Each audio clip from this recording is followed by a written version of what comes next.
افلا یتدبرون القرآن، تدبر قرآن، مولانا امین احسن اصلاحی رحمہ اللہ۔ سورہ یاسین آیات 51 تا 68۔ آگے کا مضمون۔ آگے واضح فرمایا ہے کہ جس طرح اس دنیا میں کوئی عذاب لانے کے لیے ہماری ایک ہی ڈانٹ کافی ہے، اسی طرح جب ہم قیامت لانی چاہیں گے تو اس کے لیے بھی ہمیں کوئی خاص اہتمام نہیں کرنا ہوگا، بلکہ ایک ہی نفخہ صور میں سب اٹھ کھڑے ہوں گے۔ اس کے بعد روز قیامت کی تصویر ہے کہ اہل ایمان اس دن اپنی دلچسپیوں میں مگن ہوں گے اور کفار اپنے نتائج اعمال سے دوچار ہوں گے۔ اس دن کسی کو زبان سے کچھ بولنے کی اجازت نہیں ہوگی، بلکہ ہر شخص کے ہاتھ پاؤں خود اس کے خلاف گواہی دیں گے۔ پھر دھمکی دی ہے کہ یہ لوگ اس ڈھٹائی کے ساتھ جو عذاب کا مطالبہ کر رہے ہیں تو یاد رکھیں کہ یہ ہمارے لیے ذرا بھی مشکل نہیں ہے۔ ہم چاہیں تو ان کو ان کی جگہ ہی پر اس طرح مسخ کر دیں کہ یہ تمام قوتوں اور صلاحیتوں سے چشم زدن میں بالکل محروم ہو کے رہ جائیں۔ اس کے آثار وہ دنیا میں دیکھ سکتے ہیں، بشرطے کہ ان کے پاس آنکھیں ہوں۔ اگر ہم نے ان کو مسخ نہیں کیا تو اس کی وجہ یہ نہیں ہے کہ یہ کام ہمارے لیے مشکل ہے، بلکہ یہ ہماری رحمت ہے کہ ہم لوگوں کو ان کی سرکشی کے باوجود مہلت دیتے ہیں۔ اس روشنی میں آیات کی تلاوت فرمائیے۔ اعوذ باللہ من الشیطان الرجیم، بسم اللہ الرحمن الرحیم۔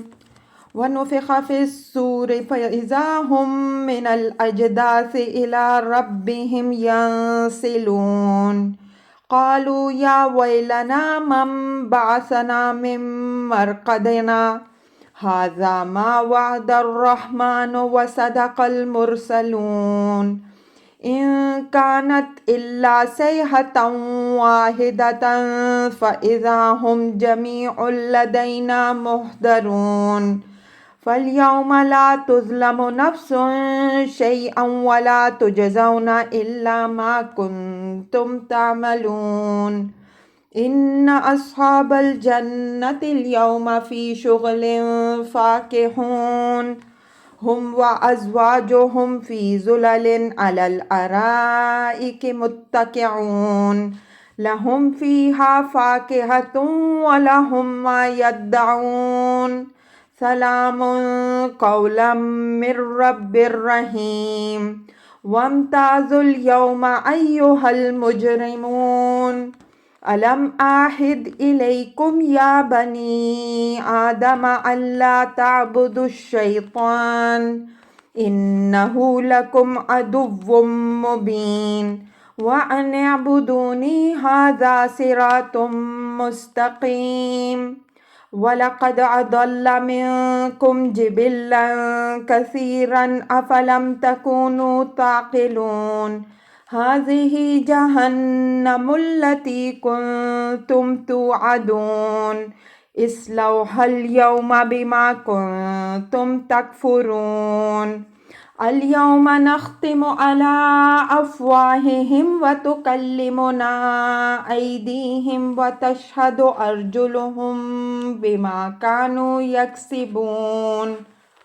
وَلَوْ نَشَاءُ لَطَمَسْنَا عَلَىٰ أَعْيُنِهِمْ فَاسْتَبَقُوا الصِّرَاطَ فَأَنَّىٰ يُبْصِرُونَ وَلَوْ نَشَاءُ لَمَسَخْنَاهُمْ عَلَىٰ مَكَانَتِهِمْ فَمَا اسْتَطَاعُوا مُضِيًّا وَلَا يَرْجِعُونَ وَمَن نُّعَمِّرْهُ نُنَكِّسْهُ فِي الْخَلْقِ أَفَلَا يَعْقِلُونَ۔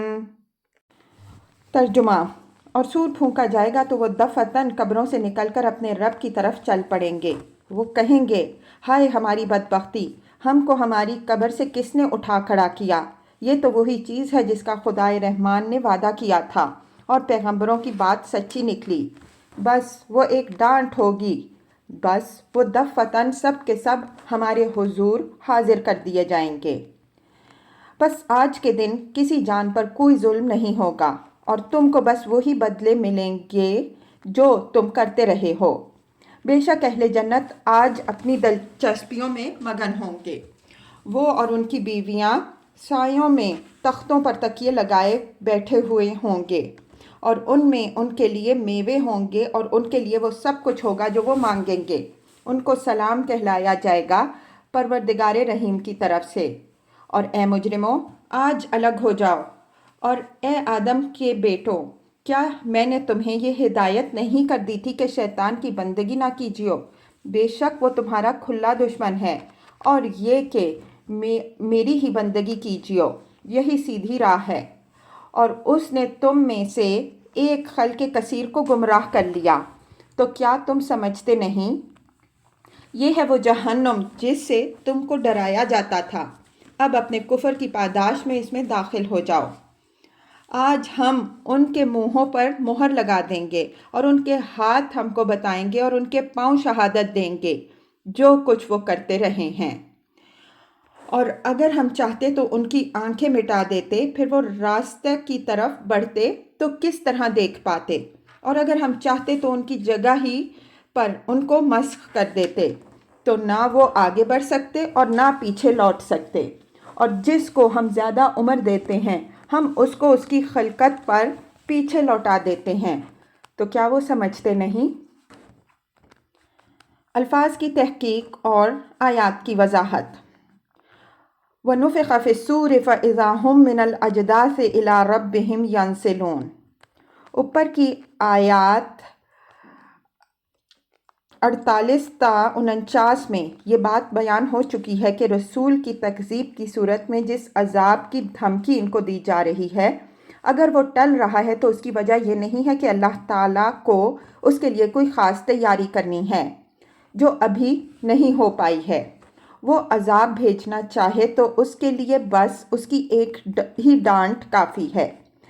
اب یہ فرمایا کہ یہی حال قیامت کا بھی ہے، اس کے لانے کے لیے بھی خدا کو کوئی خاص اہتمام و انتظام نہیں کرنا پڑے گا، بلکہ جو ہی سور پھونکا جائے گا لوگ بھاگتے ہوئے اپنے رب کی طرف چل پڑیں گے۔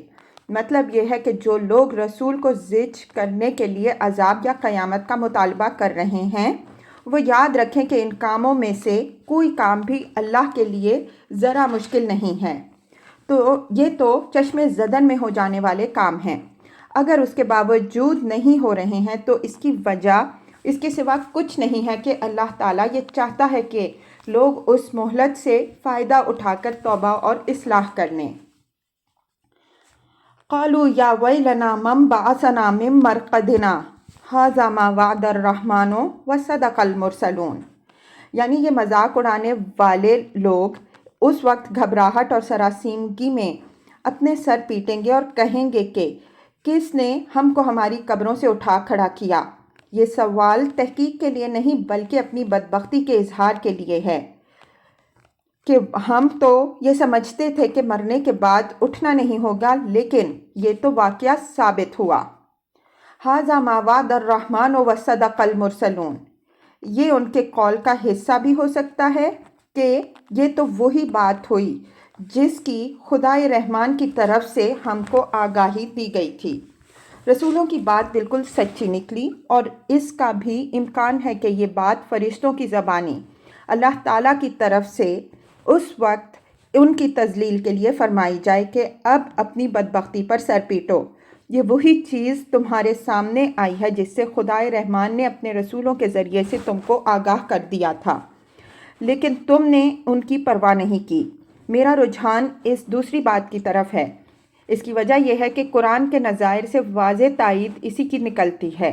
سورہ صافات میں ہے فَإِنَّمَا هِيَ زَجْرَةٌ وَاحِدَةٌ فَإِذَا هُمْ يَنظُرُونَ وَقَالُوا يَا وَيْلَنَا هَذَا يَوْمُ الدِّينِ هَذَا يَوْمُ الْفَصْلِ الَّذِي كُنْتُمْ بِهِ تُكَذِّبُونَ۔ آیات 19 تا 21۔ بس وہ ایک ڈانٹ ہی ہوگی کہ دفعتاً وہ اٹھ کے تانکنے لگیں گے اور کہیں گے ہائے ہماری بدبختی، یہ تو جزا و سزا کا دن آ گیا، یہ وہی فیصلے کا دن ہے جس کو تم جھٹلاتے تھے۔ اس میں آخری فقرہ ظاہر ہے کہ اللہ تعالیٰ کی طرف سے ان کو بالکل بروقت ان کی تفدیح کے لیے کہلایا جائے گا۔ ان کانت الا صیحۃ واحدۃ فاذا ھم جمیع لدینا محضرون۔ یہ سب کچھ بالکل چشم زدن میں محض ہماری ایک ڈانٹ سے ہو جائے گا، اس کے لیے نہ ہمیں دمدمے بنانے پڑیں گے اور نہ توپیں نصب کرنی پڑیں گی۔ جس طرح ہم اپنے کلمہ کن سے جو چیز چاہیں وجود میں لا سکتے ہیں، اسی طرح اپنی ایک ڈانٹ سے جو قیامت برپا کرنی چاہیں برپا کر سکتے ہیں۔ جمی تاکید کے لیے ہے، مطلب یہ ہے کہ کوئی اس غلط فہمی میں نہ رہے کہ پھر کوئی ہم سے بچ کر نکل سکے گا۔ اس کے بعد ان کے سب چھوٹے اور بڑے، امیر اور معمور، عابد اور معبود پکڑ کر ہمارے حضور حاضر کر دیے جائیں گے۔ محضرون ان کی ذلت کی تصویر کے لیے ہے کہ وہ اس طرح ہمارے سامنے حاضر کیے جائیں گے کہ جس طرح مجرم عدالت کے سامنے حاضر کیے جاتے ہیں۔ فَالْيَوْمَ لَا تُظْلَمُ نَفْسٌ شَيْئًا وَلَا تُجْزَوْنَ إِلَّا مَا كُنْتُمْ تَعْمَلُونَ۔ اس آیت میں تصویر حال کا اسلوب ہے، گویا وہ دن سامنے ہے اور مخاطب سے یہ بات کہی جا رہی ہے۔ قرآن میں اس کی مثالیں بہت ہیں۔ فرمایا کہ آج عدل کامل کے ظہور کا دن ہے، آج کسی جان پر ذرہ برابر ظلم نہیں ہوگا۔ وَلَا تُجْزَوْنَ إِلَّا مَا كُنْتُمْ تَعْمَلُونَ، یہ اسی عدل کامل کا بیان ہے کہ آج جس اصول پر لوگوں کے ساتھ معاملہ ہوگا وہ یہ ہے کہ جس نے جو کچھ کیا ہوگا وہی وہ بدلے میں پائے گا۔ ظاہر ہے کہ جب اپنی ہی کمائی سامنے آنے والی ہے تو اس میں کسی ظلم و ناانصافی کا کوئی امکان نہیں ہے۔ ان اصحاب الجنۃ اليوم فی شغل فاکہون ہم وازواجہم فی ظلل علی الارائک متکئون لہم فیہا فاکہۃ ولہم ما یدعون سلام قولا من رب الرحیم۔ اس دن اہل جنت کا جو حال ہوگا یہ اس کی تصویر ہے۔ فرمایا کہ اس دن اہل جنت اپنی خاص دلچسپی میں مگن ہوں گے۔ شغل کی تنکیر تفخیم شان کے لیے ہے۔ ہم وازواجہم الی الآیا، یہ ان کی بیویوں کا ذکر آیا کہ وہ بھی ان کی دلچسپیوں میں شریک ہوں گی۔ ان کا ذکر خاص اہتمام سے اس لیے ضروری ہوا کہ آدمی کی کوئی دلچسپی اس وقت تک مکمل نہیں ہوتی جب تک اس کے اہل و عیال بھی اس میں شریک نہ ہوں۔ علی الارائک متکئون، یہ سب سے اعلیٰ نشست کی تصویر ہے۔ اس زمانے میں بادشاہ اور ملکہ مزین تختوں پر ٹیک لگا کر بیٹھتے تھے۔ اہل جنت اپنی ابدی بادشاہی میں اسی طرح بیٹھیں گے۔ لہم فیہا فاکہۃ الی الآیا، اس میں ان کے آگے پھل پیش کیے جائیں گے اور مزید جو کچھ وہ طلب کریں گے۔ ما یدعون یعنی ما یشتہون، جو کچھ وہ چاہیں گے وہ سب ان کے لیے حاضر ہوگا۔ یہ امر ملحوظ رہے کہ اس دنیا میں کسی بڑے سے بڑے بادشاہ کو بھی نہ اب تک یہ درجہ حاصل ہو سکا ہے اور نہ آئندہ کبھی حاصل ہو سکے گا کہ وہ جو کچھ چاہے اس کے لیے وہ فوراً حاضر کر دیا جائے، لیکن اہل جنت کو جنت میں یہ درجہ حاصل ہوگا اور ہمیشہ حاصل ہوگا۔ سلام قولا من رب الرحیم، یہ اس سب سے بڑی سرفرازی کا ذکر ہے جو اہل جنت کو جنت میں حاصل ہوگی۔ رب رحیم کی طرف سے ان کو سلام کہلایا جائے گا۔ میرے نزدیک جملہ کی تالیف یوں ہے: تحیتہم سلام قولا من رب الرحیم۔ مبتدا یہاں حذف کر دیا گیا ہے تاکہ مخاطب کی ساری توجہ خبر پر مرکوز ہو جائے۔ سورہ احزاب میں ارشاد فرمایا ہے: تحیتہم یوم یلقونہ سلام، آیت 44، اور ان کا خیر مقدم جس دن وہ اس سے ملیں گے سلام سے ہوگا۔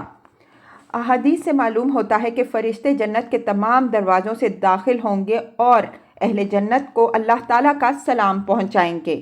کون اندازہ کر سکتا ہے کہ اہل جنت کی اس سرفرازی کا کہ ان کو رب رحیم و کریم کی طرف سے سلام و پیغام موصول ہوں گے۔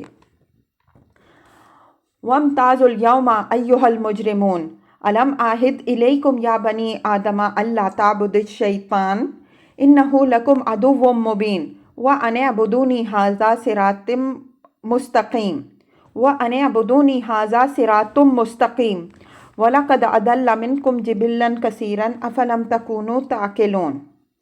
اہل جنت کا حال بیان کرنے کے بعد اب یہ مجرموں کا حشر بیان ہو رہا ہے۔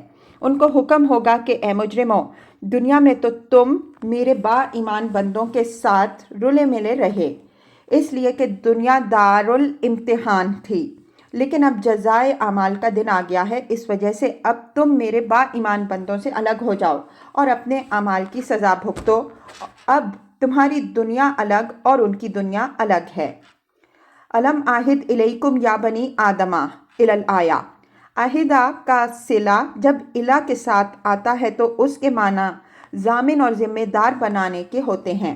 مثلاً وَعَہِدْنَا إِلَىٰ إِبْرَاهِيمَ وَإِسْمَاعِيلَ أَن طَهِّرَ بَيْتِيَ لِلطَّائِفِينَ۔ سورہ بقرہ آیت 125۔ اور ہم نے ابراہیم و اسماعیل کو اس کا ذمہ دار بنایا کہ میرے گھر کو طواف کرنے والوں کے لیے پاک صاف رکھنا۔ یہ مجرموں کو اس وقت بطور ملامت یاد دہانی کی جائے گی کہ آدم کے بیٹوں، کیا میں نے تم کو اس عہد کا پابند نہیں کیا تھا کہ شیطان کی بندگی نہ کرنا؟ وہ تمہارا کھلا دشمن ہے، بلکہ صرف میری ہی بندگی کرنا۔ یہ نہایت سیدھی راہ ہے جس پر چلنے والے مجھ تک پہنچ سکتے ہیں، لیکن تم ایسے بدقسمت نکلے ہو کہ اس نے تمہارے اندر سے ایک خلق کثیر کو گمراہ کر ڈالا۔ کیا تم اتنی عقل و تمیز نہیں رکھتے کہ اپنے دوست اور دشمن میں امتیاز کر سکتے، اور اس بات کو یاد رکھتے کہ اس نے اپنے فریب سے تمہارے باپ آدم علیہ السلام کو جنت سے نکلوایا، اور اولاد آدم علیہ السلام کے ساتھ اس کی دشمنی قیامت تک کے لیے ہے۔ شیطان کی دشمنی، شیطان کے چیلنج، اولاد آدم کو اللہ تعالیٰ کی یاد دہانی اور اس سلسلے کے دوسرے امور جن کی طرف یہاں اشارہ ہے، پچھلی صورتوں خاص طور پر بقرہ اور اعراف میں تفصیل کے ساتھ بیان ہو چکے ہیں۔ ان اجمالات کو ان کی روشنی میں سمجھیے۔ هذه جہنم التی کنتم توعدون اصلوها اليوم بما کنتم تکفرون۔ یعنی اگر تم نے میرے عہد اور میری تنبیہ کو یاد نہیں رکھا تو اس کا انجام اب اس جہنم کی صورت میں تمہارے سامنے ہے۔ اس سے میرے رسول اور میرے نیک بندے تم کو ڈراتے رہے، لیکن تم برابر ان کی باتوں کا انکار کرتے رہے۔ اب اس میں داخل ہو، یہی تمہارا ٹھکانہ ہے۔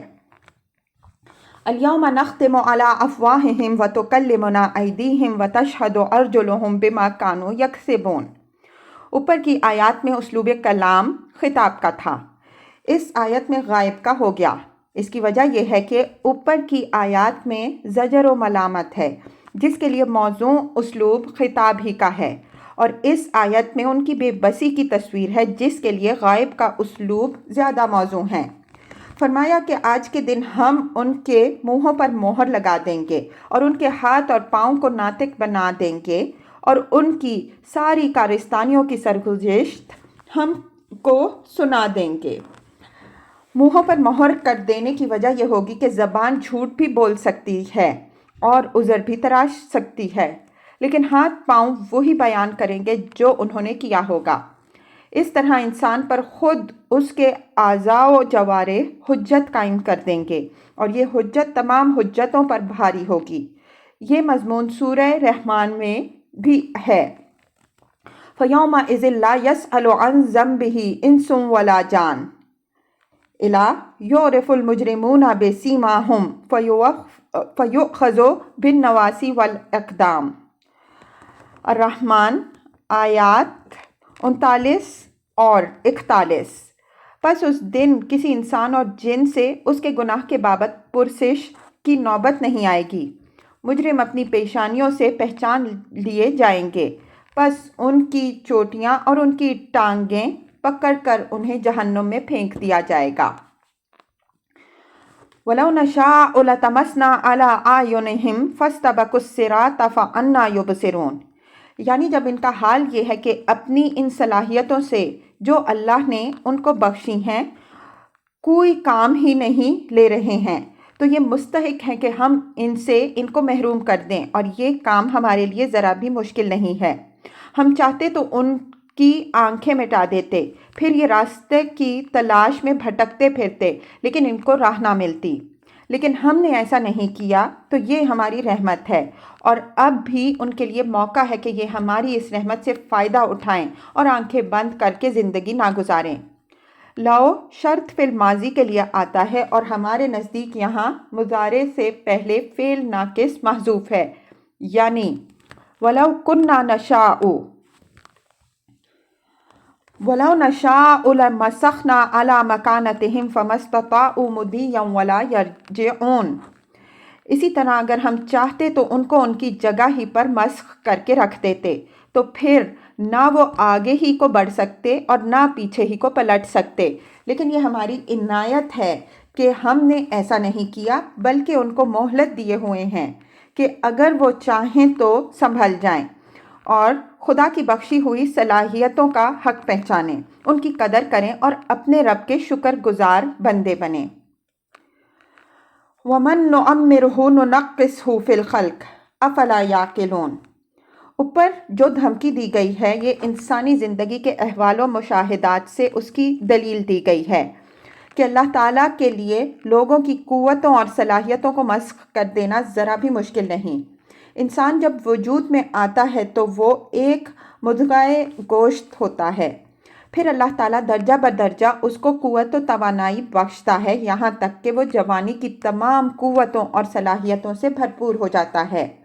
پھر اس کے اوپر بڑھاپا طاری ہونا شروع ہوتا ہے اور درجہ بدرجہ وہ اسی ضعف و ناتوانی کی حالت کی طرف لوٹ جاتا ہے جس میں وہ اپنی ولادت کے وقت مبتلا تھا۔ قرآن نے اس حالت کی تصویر ان الفاظ میں کھینچی ہے: اللہ الذی خلقکم من ضعف ثم جعل من بعد ضعف قوة ثم جعل من بعد قوة ضعفا وشیبا۔ الروم 54۔ اللہ ہی ہے جس نے تم کو پیدا کیا ناتوانی سے، پھر ناتوانی کے بعد اس نے توانائی بخشی، پھر توانائی کے بعد ضعف اور بڑھاپا طاری کر دیا۔ یہ عام حالت کی تصویر ہے۔ ہر شخص جو جوانی اور پیری کے مراحل سے گزرتا ہے اس کو اس کا تجربہ ہوتا ہے۔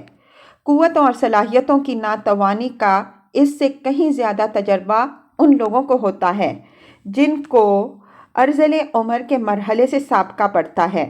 قرآن نے ان کی تصویر ان الفاظ میں کھینچی ہے: وَمِنْكُم مَّن يُرَدُّ إِلَىٰ أَرْذَلِ الْعُمُرِ لِكَيْ لَا يَعْلَمَ مِن بَعْدِ عِلْمٍ شَيْئًا